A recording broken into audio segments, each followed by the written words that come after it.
Hey, what's going on, Daily Devotion? Good to see everybody today, and happy to be back on. It's been a good week. We've been going through this series, or from the message that we talked about on Sunday, and just saying, but Jesus, and that one simple word, but, B-U-T, not the other one, can change everything. It can literally change situations around, turn them upside down, and whatever you're going through, whatever you're facing, I want you to know that it can turn around. It really can.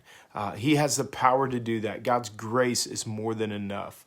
By the power of prayer and by the power of getting connected with God, it can change things. So we've been talking about, that one word shift, right? And then we talked about recognizing or realizing our struggle, right? That's part of the first thing is, okay, I struggle most with this.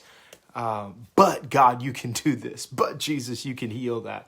Okay, so that was the first thing. And then yesterday we talked about realizing God's solution. So you realize your struggle, but then you have to realize God's solutions. He has solutions for you. He's got things that he can do for you.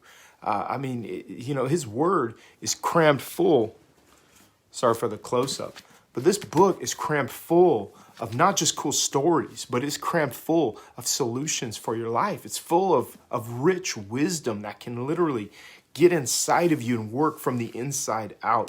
But you got to let it, and you got to get it in you, okay? So you got to realize God's solutions. You have to realize that he is able. And in order to come to him, you must first know that he is, period, and that he is a rewarder of them that diligently seek him. So realize your struggle, realize God's solutions. And then today we're talking about realigning in relationship. Realigning in relationship. How many of you are married or dating, maybe engaged, people watching, that if you're in a relationship, you know what it's like when you're working in harmony, or what we call alignment, right? When you're working in harmony and just things are just clicking and it's tiptoeing through the tulips and everything is good, right? Your relationship with God is probably very similar to that. There's times where you feel like, God, I'm just close to you. And then there's times where you feel like, oh God, where are you? Are you? And there's times where you feel like, oh, I just kind of want to ignore you right now, God, because I'm not doing right. And you get out of alignment with him. And I don't want to cheapen our relationship with God and say that it's like a marriage or a relationship with others, but it's very similar. Some of the things that we have to do to get back in the graces. I haven't been a perfect husband all the time. Still not. I'm working on it. I'm striving to perfection, but I haven't been perfect. But when I have gotten out of alignment with my relationship with my wife, there's some things I know that I can, come back to her and be like, hey, babe, I'm really sorry for these things. And I'm going to make it up to you. And then start walking in a new direction. You've got to realign in your relationship. And you know what? It takes time and it takes work. We want so much to have quick fix solutions to everything, but realigning in your relationship takes work. Paul said it like this, Philippians chapter 3 and verse number 4. He said, that I may know him. All I want to do is have a relationship and be in alignment with him. So spend time in his word and in prayer. Understand that it takes time and it takes work to know him. You've got to get in this book, and this book has got to get in you. That's how you know him.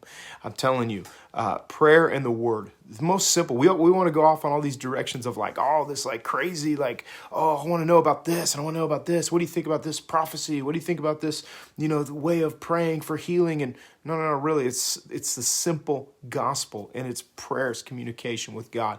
That's how you realign in your relationship. You devote yourself to him. And lastly, how you stay aligned in your relationship is you be loyal. Now that's a word. Does everybody know? Anybody heard of that word? Because we don't hear it very often. I have friends and we joke around because we have some friends that when this team, when they win a championship, man, they got all the gear on, they got the hats, they're doing good. But then you didn't even know they were a fan, right? They're kind of bandwagon, right? There's not loyalty. People aren't loyal to jobs. Back in the day, my grandparents, they would work one job their whole life. Nowadays, it's like, well, who's going to pay me more and who's got better benefits? I'll jump here, then I'll jump there, and I'll jump there. Be loyal to God. Seek first. Jesus said it like this, seek first the kingdom of God and his righteousness, and all these things, everything that you want, everything that you worry about will come to pass. That's alignment, when you put him first. And the wake of everything that flows out of that is God working in your life. Be loyal to him. It takes time. It takes work. Get this word in you and let it flow out of you and realign in your relationship. Have a blessed week, everybody. Coast family that's watching, not our online family, but our in-person family. If you want to be a part of any serving team, whether it's cleaning team, whether it's welcome greeting team, whether it's Coast House care team, whatever, and some of the new stuff that we're going to be doing, working with youth, anything like that. If you want to be a part of serving, we're going to have team night Saturday night, 6 p.m. at the Coast House. 6 p.m. team night. We'll be there. It's going to be good. We're going to be talking and challenging everybody to step up and serve like never before in this season. So see you guys there. And then Sunday, 10 o'clock. All right. God bless you. Have a great weekend. Have a great rest of the day.